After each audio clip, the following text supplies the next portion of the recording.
guys. There we go. Yay. Well, guys, we're so excited for the call today. It's going to be such a fun one, and you guys will be so thrilled to hear that our special guest is Jeff Lipson today. We are going to get to know a bit of Jeff's story more. So, Jeff, first off, just thank you for being willing to pour into the team today. We just realized we've got so many incredible people on this team, and we're excited to start getting to know you guys more. So, Jeff, thanks for jumping on with us. Yeah, for sure. I don't know if I'd call me a special guest considering I'm here every week, but No, I'm you're special certainly today. I'm certainly a guest. No, you're special, and you are our, at least our special interviewee today. How about Sounds good. All No, that? I'm right, happy Chris. to be here and obviously um appreciate the invite to share and love this team. So, Mm. Well, we love having you on this team, so this is going to be super fun. Um, Jennifer, is it possible to spotlight? If not, don't I worry about it. well, did I get Jeff? I think did Jeff, but then yeah, when I go to get add spotlight. Okay. there we go. Thanks for adding. Okay, there we go. Is that okay? How's that? Perfect. Thank you for Okay. doing that. Yay. Thank you. Awesome. Well, guys, you obviously all know Jeff. If you've been on any team call or you've been in Slack, this guy shows up. He's everywhere. And, something that really stood out to us, Jeff, and kind of led to us being like, let's have Jeff on the call, has just been your excitement lately. It's so tangible how excited you are and plugged into the business right now. And it's just showing in the results that you're getting as well. We see you on the leaderboard with your production. We see you building an incredible team with some special people that are on this call today. And so we just wanted to get to hear more about you, Jeff, what got you here, some maybe lessons learned, and then just what you're excited about moving forward. So that'll be kind of the focus of today's call. So why don't we start, Jeff? Kind of remind me when you started here. I know it's been about a year, right? Yeah, I think so today's October 20th. I was just Mm-hmm. looking back after you guys asked me to come and speak. I literally went digging through my text messages to find the text that came from Tim Romero about scheduling my first round interview, and I believe it was October 24th Oh or the my gosh. 26th. So we're basically almost exactly 365 days out from that moment in time, which is really cool. That is wild. And then what were you doing before this and what caught your eye about symmetry? Yeah. So it's so interesting how everyone has their own path here, and there are so many. It's such a diverse group of people in terms of background and where people have come from. Um, so for me, I spent the previous 10 plus years of my career working in management and technology consulting. Um, so was a W-2 employee for pretty much my entire career. Made a good living. Um, Definitely started chasing more of the entrepreneurial side of things, even in the consulting business, building firms and everything like that. So had some equity opportunities, places, but still was a W-2 employee ultimately. Hmm. Um, and so they're like I was able to get to a point from a W-2 employee standpoint where my in my last job I was making $239,000 a year in a base salary Dang. until I wasn't.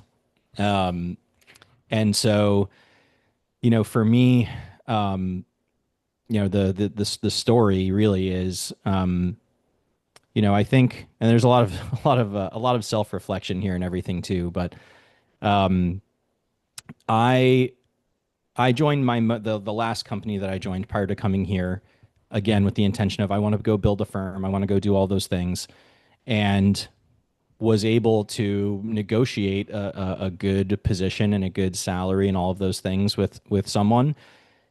And only after the fact, and really I would say only over the last maybe couple of months did I realize, the only reason why that person wanted to pay me to do whatever it was what I was doing is because he wanted me to take the responsibility and for what was going to happen, right?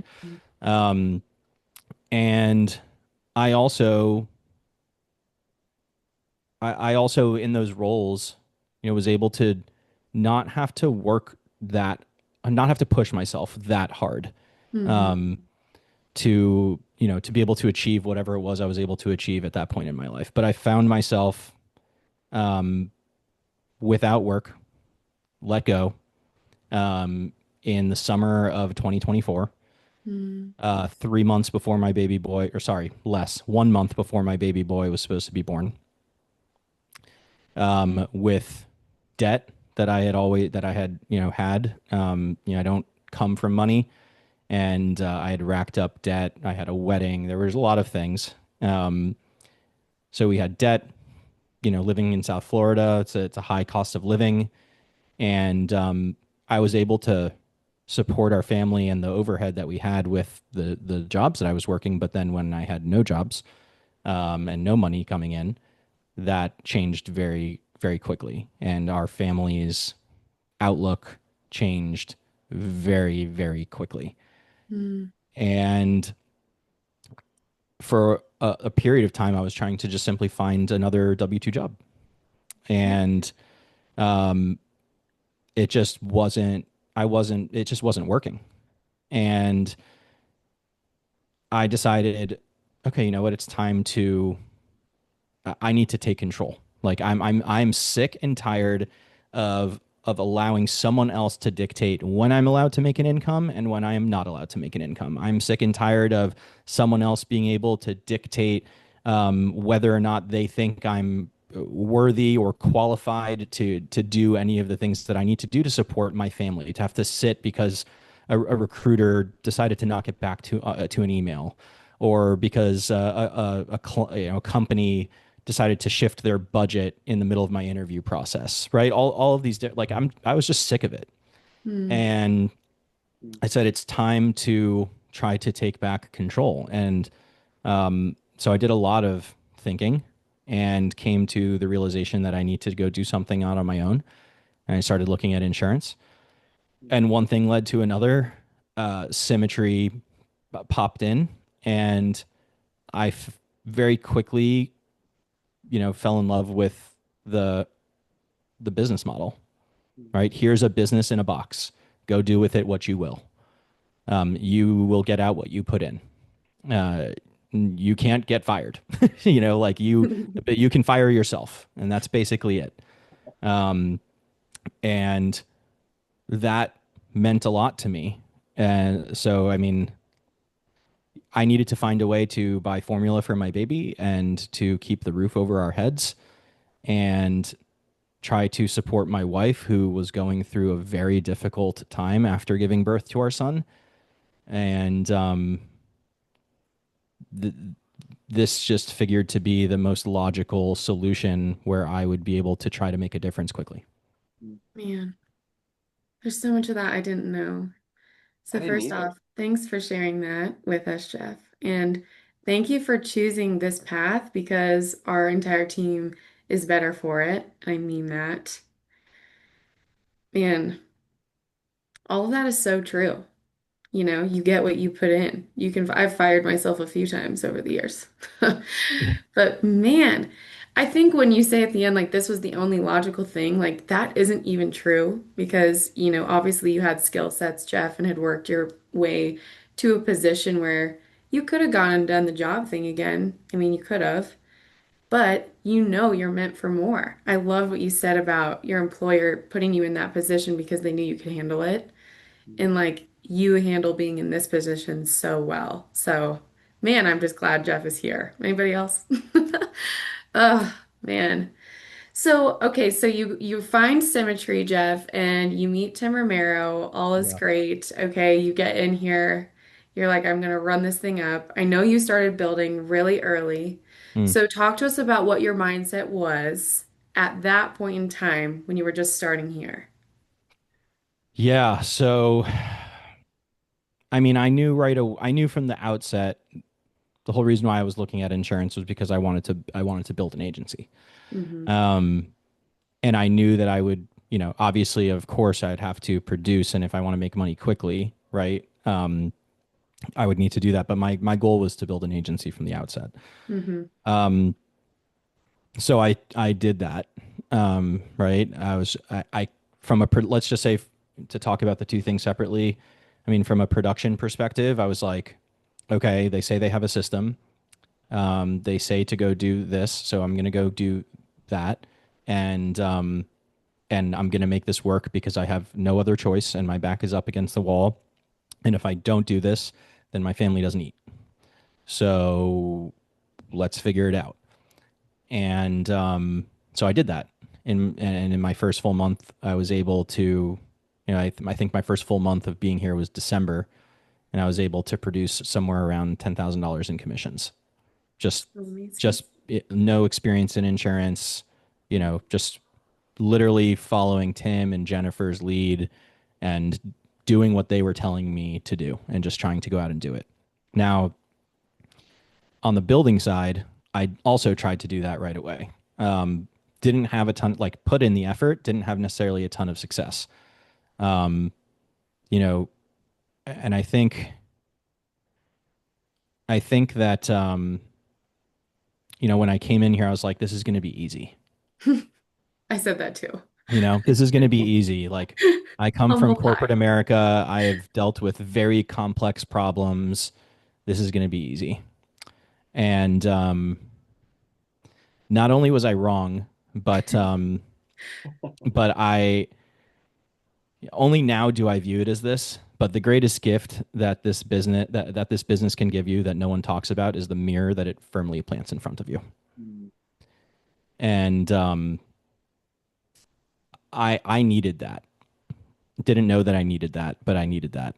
Mm, And I needed that because the person that I was that got me here, that wanted to build an agency, was not going to be the person that was going to actually allow me to produce and build an agency here. Um, a lot of patterns in my life professionally, and trying to, I mean, frankly, just trying to find the easiest path to the highest amount of income. yep. Never just putting my head down and saying in years past, I'm going to achieve it because I'm going to work harder than everyone else. Like that was never my mindset. And for some reason, I was okay with that. Mm. And then I got exposed here because of that mirror that was firmly planted in front of myself.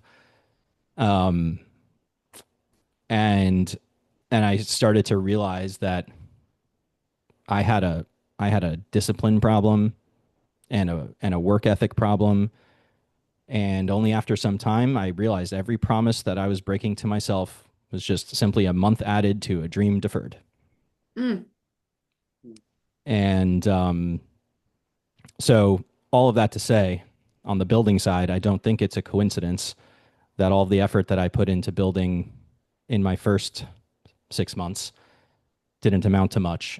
And the effort that I've put into building in the last 4 months has amounted to so many of the amazing people that are on this call after a lot of learning, and growing in weird, uncomfortable directions, um, personally and professionally.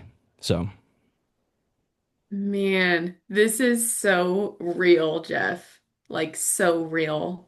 So, thank you for taking the conversation here. There's so many things that I could circle back on. And I want to come back to kind of like where you had that pivotal moment of like, you know, Jeff before conference, maybe, and then Jeff after conference, because I feel like that was huge for you. Yeah, man, the vulnerability that you're giving us is just so special. So, thank you. I heard something on a podcast recently. It's actually in that Jake Van Dusen one I referred mm, to last week, Jeff, but it reminded me of something you just said. And Jake Van Dusen was just basically like, this business is a shortcut to making incredible income. Like it mm, just is. It's like what we do is not that hard for the right. income that we can generate. So you can't shortcut a business that's already a shortcut. And Yep. I was like, that is literally what I tried to do for so long. And I think that's kind of what you were just saying too. It's like you think that these natural skills and talents that you come into the business with, like there's so many people on this call that have a history of winning in whatever field they're in. Mm, and just in life. And then you come here thinking that if you just sit in that long enough, it's going to click and you're going to be an agency owner and it's going to be like, I'm rich and this is so easy. But as someone who hit agency owner and still hadn't worked through so many things till this year, of being a year of agency owner, like I just relate to that feeling so much. Like Mm. you can get to points in this business, but In until you do spite of the your work flaws. to catch up with it, it's going to be so painful. Oh, man. Yeah, you can succeed depending on how good you are and some of your natural born skills, like you can do a lot in this business in spite of your flaws, but there will be a time where you are gonna get exposed.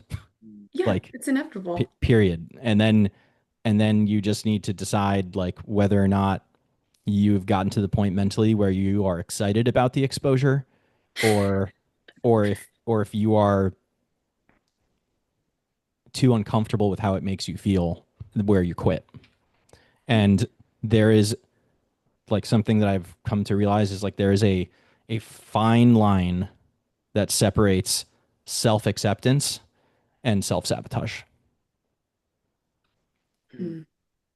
And you need to figure out how to have self-love and realize that self-love just means that you love yourself for who you are, you love the person that you have been, but that doesn't mean that you have to be exactly that person for the rest of your life. You can love who Mm. you were and who you want to become.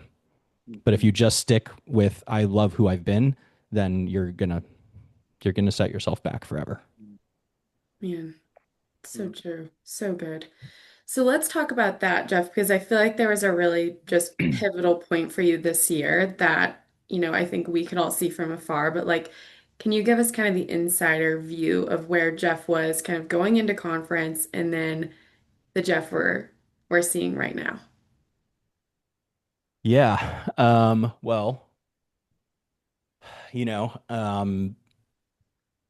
eh,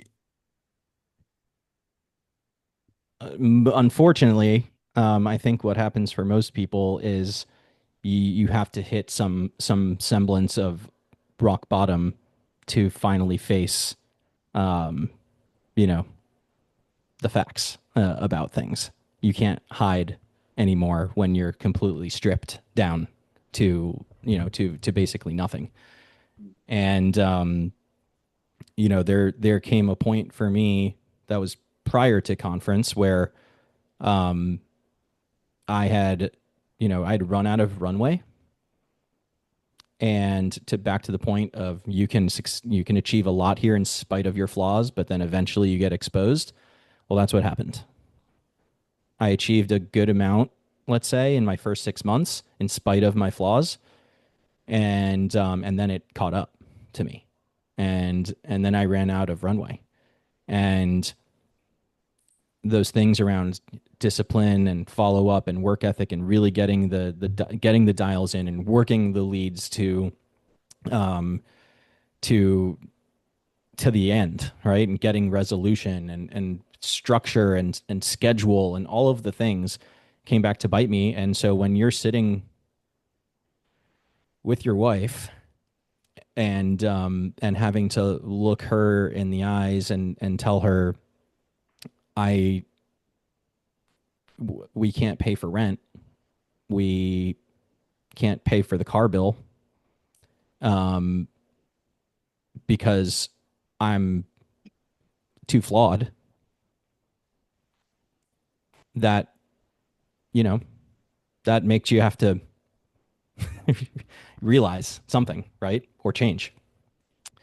And I got away with too much over the last 10 years of my career, uh, because I was able to succeed in spite of a lot of those flaws.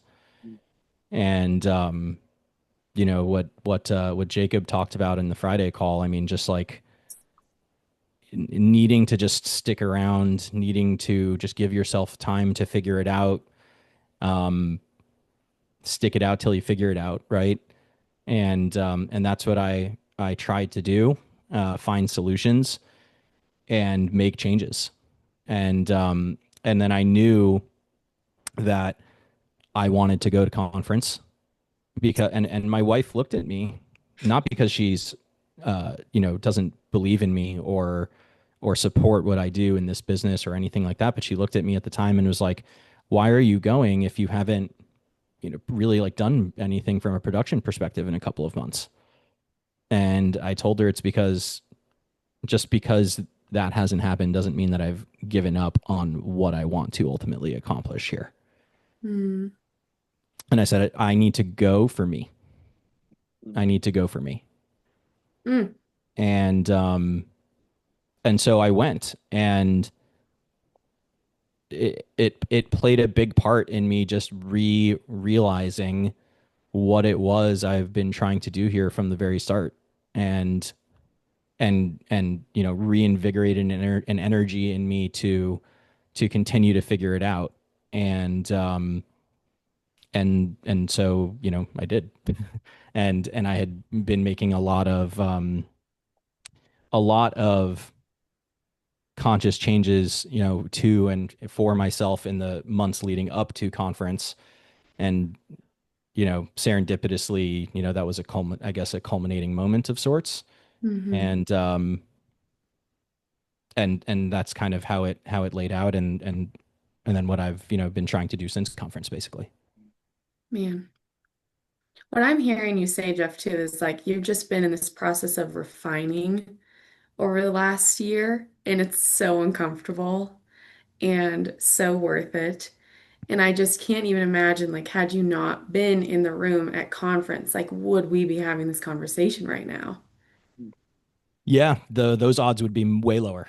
Yeah. I Those odds mean, would be way lower yeah, for sure. man. And I'm guessing, like, that's why you're so passionate about getting your people to Ignite, which how Yeah. many do you have registered already? Because I know it's quite a few. Yeah, I want to say it's at least 8 or maybe 9. It's incredible. Let's go. Yeah. Yeah. Like, because you chose to get in the room, you can speak to the power of that and get your people in the room. And I'm just imagining like what those 8 stories and growing are going to be coming out of the room in Dallas. Like gives me chills. So Yeah. excited about that. Yeah, let alone just like the tactical things, right? Oh Like, yeah. um, I there are also very tactical things that I took out of conference that have allowed me to do Yep. certain things over the last, 3 months or whatever it's been, in addition to it being, like a match, being able to get lit, and put a fire under my ass to a degree. So, Yeah. I love yeah, it. I remember Jeff, like I we sat next to each other at that women's event, like the yeah, very first day of conference. And I remember like kind of we talked and like shared some of, what you were kind of going through, and like it wasn't like a it wasn't like that conversation was this like life-changing thing for me, but like I remember looking at you, dude, and being like there was a for lack of a better term, like there was a fire that like I could see, and it was like this kind of pissed off, like tired of being tired fire, but also like tired, like exhausted from the roller coaster. And Mm.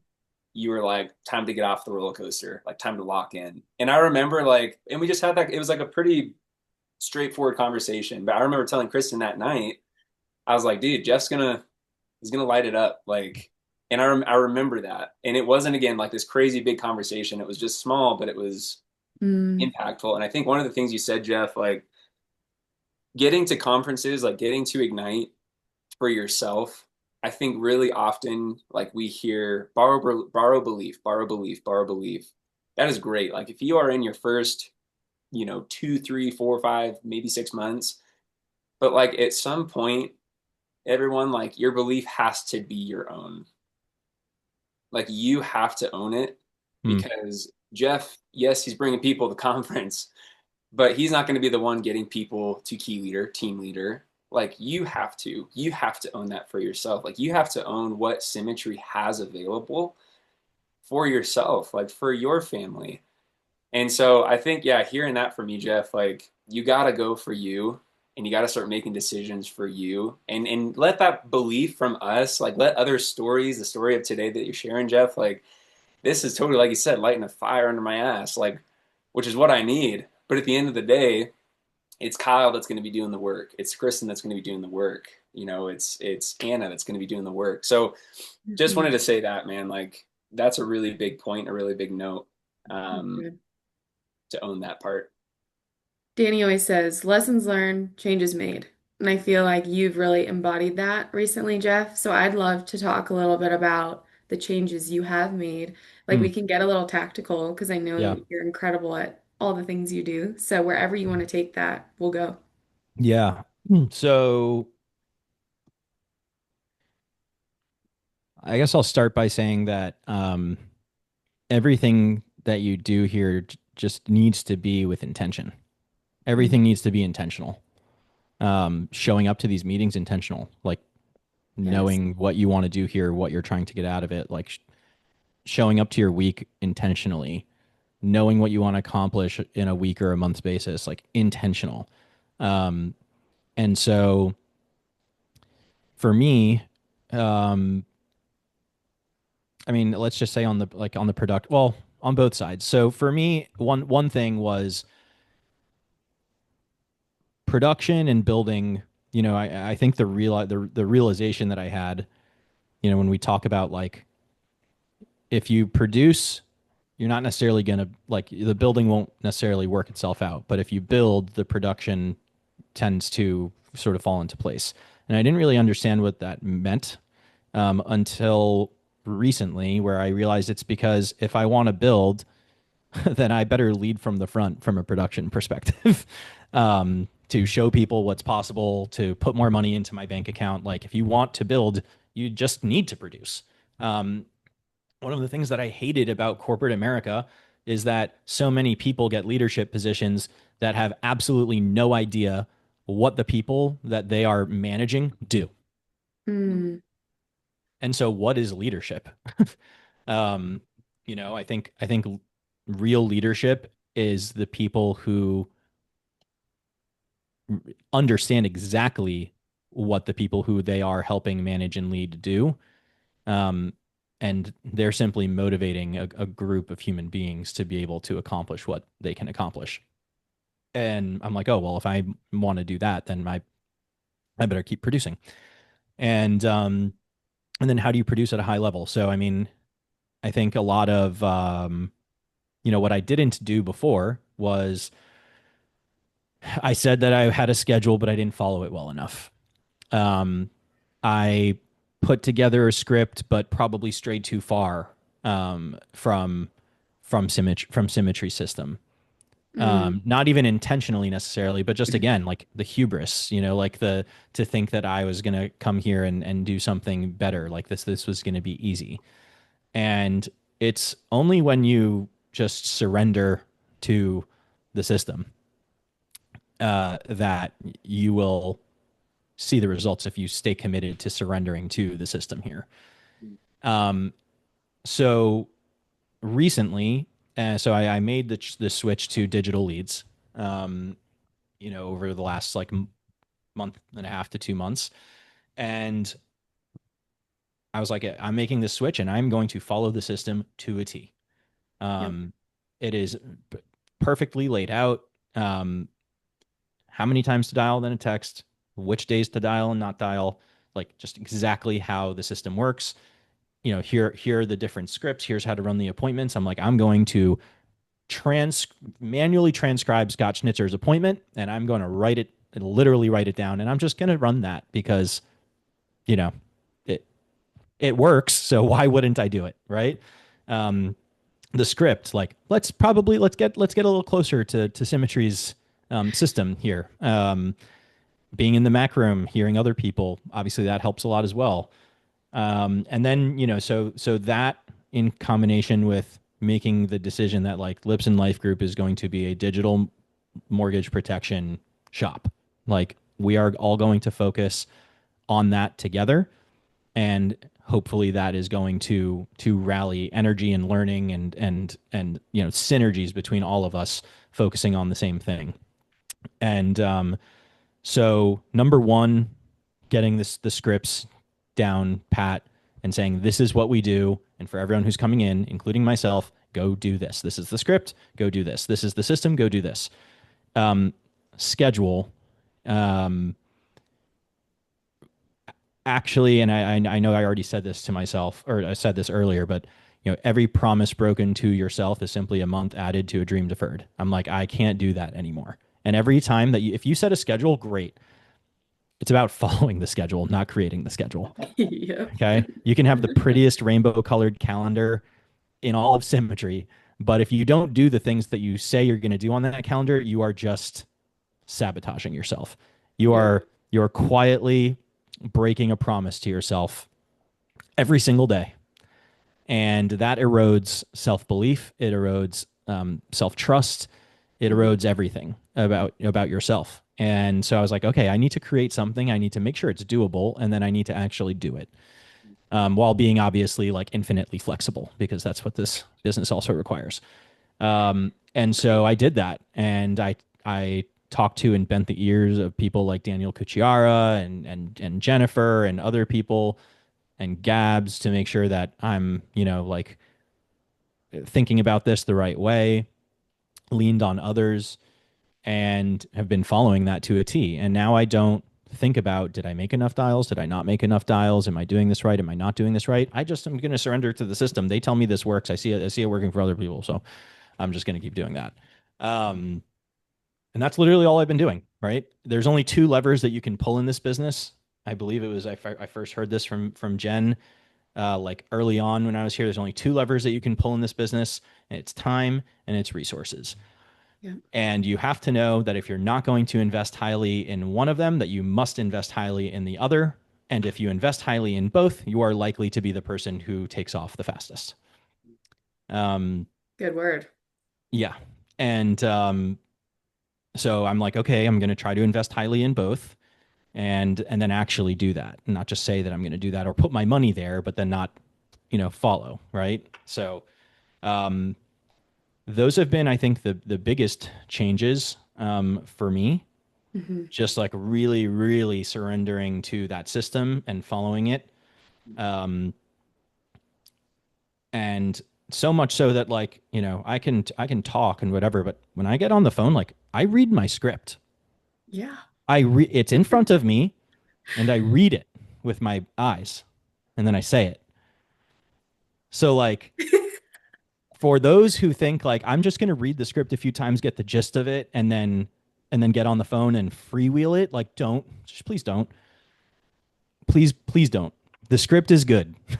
No, Like this whatever like your needs to be said though. Like I love that it's a joke, but it's not a joke. Like stick so to the not a joke. script. Yeah. Like, Yeah. Like no, I mean this like without any, it's not like a hubris thing.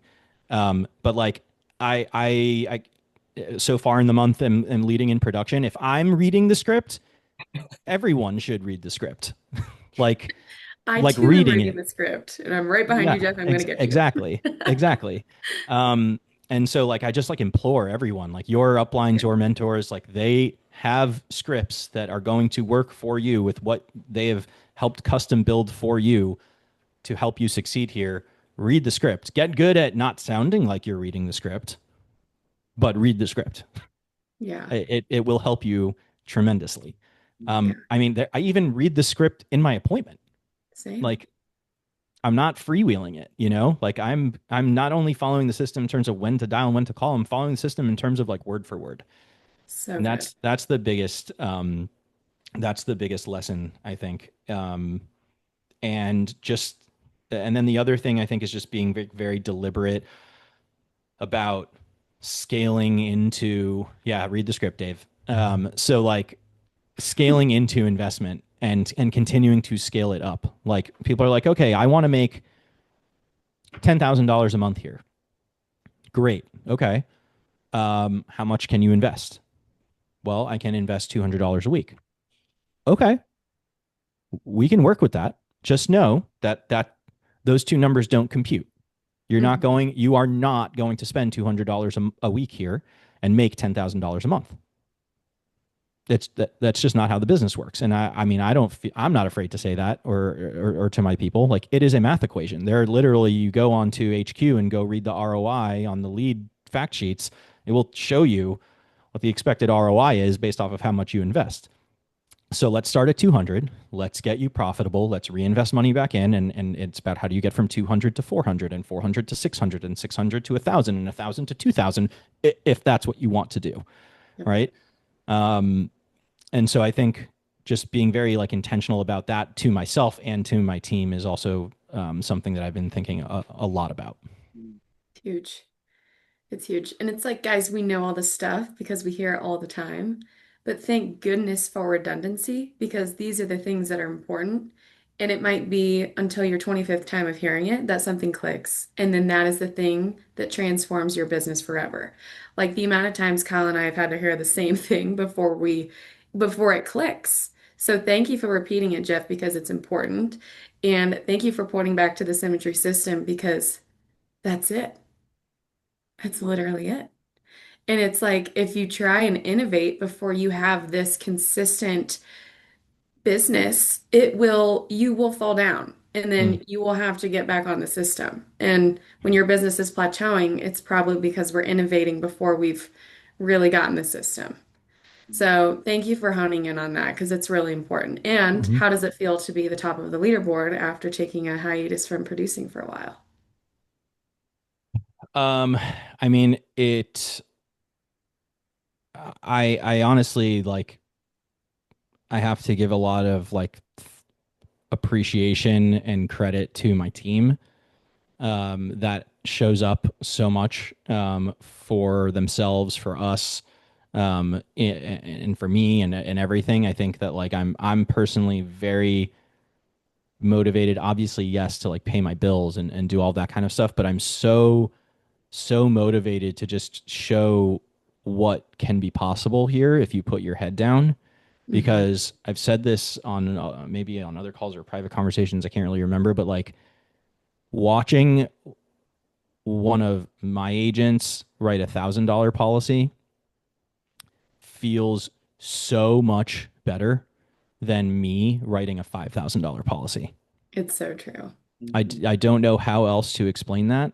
Um, and so like I just want to try to instill as much belief into my team as possible, and that drives so much of my energy around production. And it has also been very inspiring to just see that like if like I did it, I've now done it twice basically where I've never like prior to coming here never had experience in insurance, and produced a good amount in my first full month, um, and then I had to take a break from production, and in my new first full month of producing I've been able to do that again. Like if that's not Mm. proof that this system works, then I don't know, what is. So true. And I think there's something to be said there too, Jeff, of like you're not overthinking it in that. And I had a similar experience when I was really new. I'm like, I look back at some of the numbers and I'm like, how did we do that? But it's because you're just doing what you know you need to do and what your upline says to go do, and you're not overcomplicating it, overthinking it, and distracting yourself with the things that are unimportant. You're just doing the simple system. You're setting appointments and sitting them, which is Yes. more important, and you're just doing more of it. And obviously you do that really well on top of that, which helps. But it's true. It's just keeping it simple, don't you think? It's keeping it simple. And Jordan said this to me in like my second month probably, and he was like, keep this beginner's mindset. Mm, Keep a beginner's mindset. It doesn't matter if you're like 2 months in or if you're 10 years in. it's good. There's something about how our brain works. When you go to do something for the first time, you're like, I got nothing to lose. I'm just going to go do the thing. Before you start getting in your own head about, oh, well, I've been really good at this and not so good at this, and I'm going to make these changes here. And, Mhm. you start getting in your own head. Like, just keep a beginner's mindset all the time.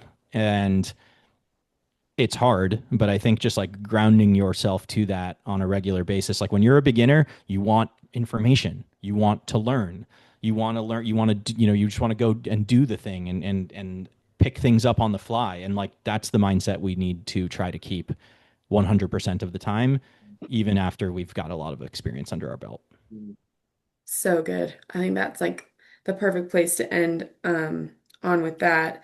I do want to ask you, Jeff, like where is Lipson Life Group going? Like I want to know what your vision is for this thing. Um, yeah, I mean, my vision is that this team has multiple 130s underneath, Lips and Life Group. And I firmly believe I'm looking at people that are on this call as I scroll through: Andrew, Allison, Rashad, Dave, Susan, Alona, Michaela. Who else is here? Doretha, Tammy, Lanny, Manny, Jacob. I literally believe that every one of those people is capable of reaching the top of this company. And so my vision is to do everything in my power to unlock the greatness inside of each one of those people, and and produce my way to show what's possible, and to continue to provide that runway in front of me so that I don't run out of time in being able to help unlock those things for those people. Mm, that is beautiful. What you just said, Jeff, about unlocking your team's potential, like that is leadership. And that's why you are such an incredible leader here. So, man, I love that we got to end on that. I can't wait to watch all of that unfold in the very near future. You guys are about to go boom. So I'm glad we got to have this call before you're, a big ol' AO here soon. I appreciate that, guys. A lot of work in front of Oh, us, a lot of personal development that still needs to go, and I just appreciate you both so much for being people that I've been able to lean on, and Jen and Tim and just everybody. Like, I love showing up every day to work with with everyone that is literally on this call. It is people that I get to choose to work with, and it's just a beautiful thing. So I appreciate it. mm, it is. Well, thank you for being on, Jeff. If you guys were taking notes, I was taking notes. So, Jeff, you dropped so much gold in this hour, and we'll have to do this again. But thank you for being on. And everybody, I hope you have such an awesome week. I'm not sure if Jennifer wants to add anything real quick before we let you guys go. I am good. Jeff, I am proud of you. Just proud of you. Well done. Can't wait to watch it. So a great interview, Kristen and Kyle. Thank you so much. So wonderful. Yeah. You So guys fun, you have a great week. guys. Have an awesome week. We'll see you in the Thank you, guys. workroom. Bye, guys.